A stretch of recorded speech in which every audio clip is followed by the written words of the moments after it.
بسم اللہ الرحمن الرحیم۔ السلام علیکم ورحمۃ اللہ وبرکاتہ۔ ناظرین گرامی، ایک بہترین وظیفہ، ایسی دعا جو رسول اللہ صلی اللہ علیہ وسلم کے خادم نے بتائی۔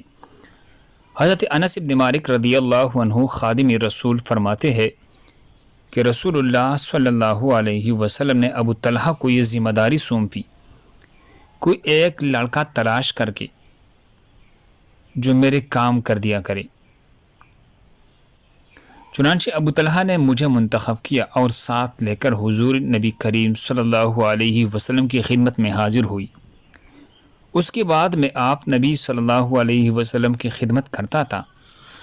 جب بھی آپ کسی منزل پر پڑاؤ کرتے یا دوران سفر کسی جگہ ٹہرتے تو میں خدمت کے لیے ساتھ ہوتا تھا۔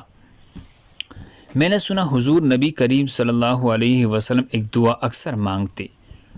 وہ دعا مبارک یہ ہے: اللہم انی اعوذ بک من الہم والحزن والعجز والکسل والبخل والجبن وضلع الدین وغلبۃ الرجال۔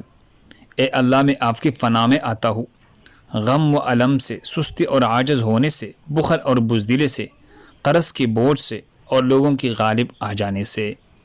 اللہ ہم سب کو اس پر عمل کرنے کی توفیق عطا فرمائے۔ دوسرے مسلمانوں کے فائدے کے لیے آگے ضرور شیئر کرے۔